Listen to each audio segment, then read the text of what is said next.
The damaged vessel careened across the sky, a streak of flame following it in its wake, marking its path down towards the surface.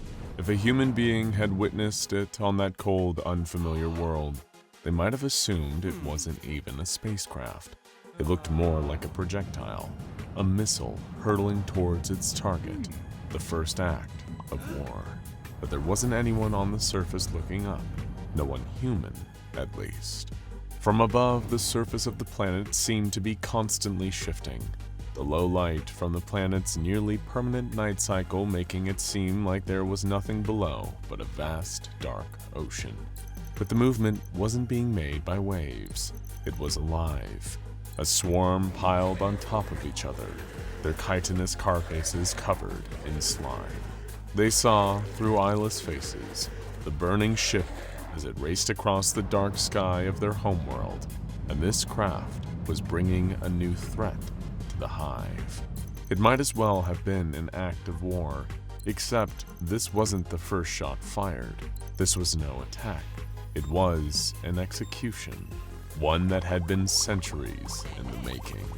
As the ship came crashing to the surface, a huge fireball erupted, driving the creatures from the area.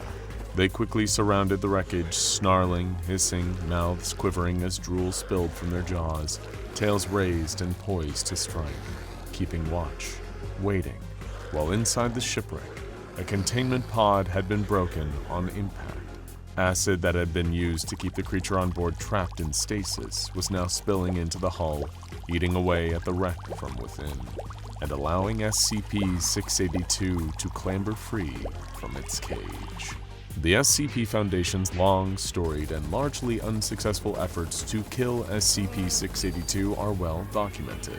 Their archives are filled with case after case of attempts that hadn't left so much as a scratch on the crocodilian creature's scaly hide, and plenty more that had resulted in the deaths of countless Foundation personnel. By the year 2150, the hard-to-destroy reptile was no closer to being dead, and instead had been kept confined in its containment chamber, the vat of acid slowly corroding through its skin at the same speed as its regenerative healing could repair the damage. By this time, Earth as we knew it had seen better days, and the Foundation was growing increasingly aware that the planet would not last much longer. They had contingencies in place, of course, as they always had when the threat of world-ending catastrophes loomed. But there was a problem that even the Foundation could not have foreseen.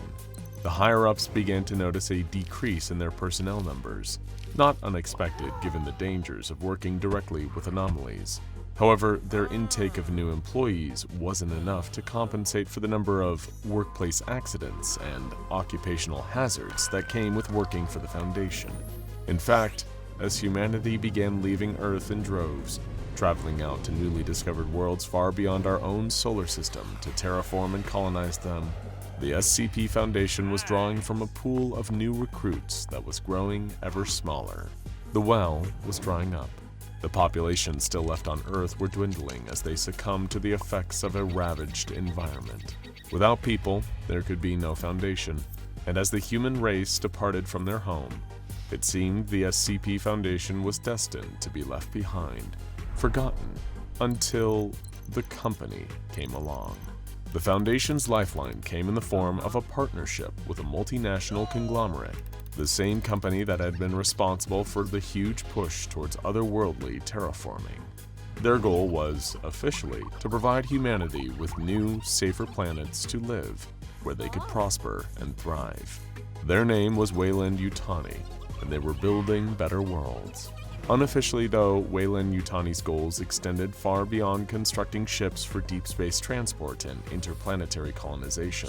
They had another, more sinister agenda, one set out by their earliest founders as far back as 2099, possibly even further, and it just so happened that it was these more nefarious goals that made merging with the SCP Foundation a necessary part of their plans. Contracts were drawn up and signed, acquisitions agreed upon, handshaken between the O5 Council and Weyland-Yutani's Board of Directors. The company would help migrate the SCP Foundation, all of their assets, personnel, and contained anomalies from Earth to new planets across the stars. In return, the Foundation was to offer up their researchers and anomalous experts to assist in Weyland-Yutani's pet project, researching and procuring what they referred to as Xenomorphs. A group of the Foundation's brightest docked at a research outpost, the Renaissance, divided into two sections, the Romulus and Remus. The researchers were presented with the remains of a creature, the likes of which not even the SCP Foundation had ever encountered. It was a tall, lithe, biomechanical nightmare, capable of moving on all fours or walking bipedally. The Weyland-Yutani experts informed the Foundation researchers that these Xenomorphs had strength far beyond that of a human, able to break through welded metal and vents with little to no effort. Their claws could tear a human body apart. Within their mouths, behind razor-sharp teeth, was a second pharyngeal jaw that could pierce through bone and metal alike. They were fiercely intelligent, predatory creatures, capable of hunting and adapting to their environment with remarkable ease. Their structural perfection was matched only by their hostility. The specimen was the perfect organism, and the Foundation researchers realized the perfect way to solve their long-standing reptile problem. While the specialists aboard the Renaissance explained the creature's life cycle, gestating in a human host thanks to a parasitic facehugger, an important detail of the Xenomorph's biology stuck out to Foundation researchers. Their blood was a highly potent and corrosive molecular acid, capable of eating through almost any man-made or organic matter in a matter of minutes. While it may have acted as a defense mechanism for the Xenomorphs, killing or mortally wounding anything that caused it harm, the Foundation quickly realized that this could easily be turned to their advantage. If they were able to securely transport SCP-682 to a location with a live Xenomorph subject, the hard-to-destroy reptile's natural hatred towards all living things, and the aliens' hostility, would have no doubt ended in a confrontation. Even if SCP-682 was able to kill its alien adversary, the Xenomorph's acid blood was strong enough to potentially dissolve the reptile in retaliation, ending it for good. There was just one hiccup to the plan. One Xenomorph would not be enough. In order to prevent SCP-682's regenerative healing abilities adapting to the specific chemical composition of the alien blood, it would need to be exposed to vast quantities at once, which meant finding the Xenomorph homeworld. Decades of research and development from both the Foundation and Weyland-Yutani went into the project. Nobody knew where the Xenomorphs came from, making tracking down their point of origin like searching for a needle in a haystack as vast as the furthest reaches of unexplored space. For years, the company had been trying to study the aliens, only to be thwarted at every turn. Every time their military assets, the Colonial Marines, encountered a new hive of Xenomorphs, discovering their origin seemed like it was just assured, only to learn that each new world where they encountered them was actually just another infestation, not where they'd come from. But the Foundation were not slouches when it came to anomalous research. While Weyland-Yutani was content studying the aliens, gathering what they could from salvaged remains and unruly specimens, the Foundation had no qualms about harnessing the Xenomorphs, especially if it would lead to the eventual death of SCP-682. Using their expertise, the SCP Foundation was not only able to capture and pacify a live Xenomorph, but developed a piece of proprietary technology that could monitor and interpret its thought patterns. This allowed them to tap into the hive mind shared by the Xenomorphs, following it like a trail of breadcrumbs all the way back home. The Xenomorph specimen was used essentially as a navigational device, the readings taken from it fed into the autopilot of a ship, the USCSS Kurtz. Then the Foundation moved SCP-682 on board, seething within its containment chamber, having been stuck in an endless cycle of acidic corrosion and regenerative healing for centuries at this point. The Kurtz took flight, homing in on a planet out in the furthest reaches of uncharted space. The planetoid it was heading towards had never been seen by human eyes, only ever rumored to have existed.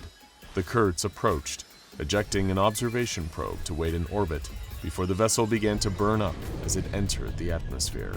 682 tore through the hull of the crashed ship, roaring as it burst free. It could feel the life teeming around it, hundreds of thousands of creatures. The amassed horde of Xenomorphs matched its roars, hissing at the reptilian intruder on their planet. They started spilling down the edges of the crater, racing towards 682 with unmatched ferocity, the hive's drones and warriors clambering over each other in an all-out attack. The hard-to-destroy reptile swiped its tail, cleaving through the first line of xenomorphs to reach it, whipping at them with so much speed that its tail effortlessly cleaved them into pieces from the sheer force alone. Acid blood sprayed out across the other xenomorphs, splattering ineffectively against their slick black carapaces. Their blood did not corrode their own bodies, their biomechanical exoskeletons and insides naturally resilient. The same could not be said for SCP-682. The reptile howled in rage as its tail recoiled, hissing as the molecular acid ate through its hide with such intensity that its scales started smoking. The xenomorphs surrounded it slowly, patiently, wild animals stalking their prey. They observed the reptile. Their pauses almost seemed like mocking. SCP-682 was enraged, both at the pain and at the silent goading from the amassed horde of nightmares around it. But they weren't mocking the creature. They were learning, observing how their acid blood continued to burn through its tail until the appendage fell off and landed on the ground with a dull thud, still being dissolved by the corrosive blood. Wordlessly, the xenomorphs communicated with each other, their shared hive mind giving them one shared, singular command: attack. The hive pounced, piling onto SCP-682, their jaws shooting out to bite, not at the reptile's hide, but at each other. The xenomorphs had learned that the only effective weapon they had against SCP-682 was their own blood, and they were prepared to spill it. The pile of xenomorphs wastes no time sacrificing more and more of their own number, each death pouring a new dose of molecular acid onto the hard-to-destroy reptile buried beneath them. SCP-682 roared, lashing out at the alien swarming on top of it, killing several with swipes of its claws, only to be met by their acidic defense mechanism. Every time SCP-682 managed to heal, more piled on top. Days turned into weeks, and still the stalemate dragged on. The xenomorphs reproduced with terrifying efficiency, filling the crater with fresh forces faster than SCP-682 could adapt to kill them all.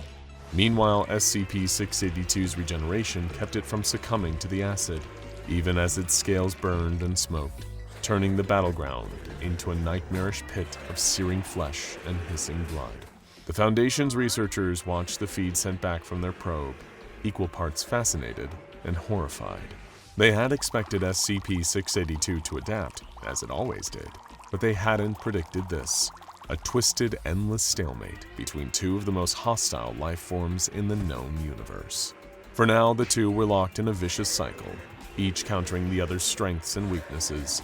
But even from the safety of their observation room, a single unsettling thought echoed in the minds of every researcher: what if this stalemate breaks? If one side finally wins, whether the relentless hatred of SCP-682 or the mindless reproduction of the xenomorph hive, what could that mean for us?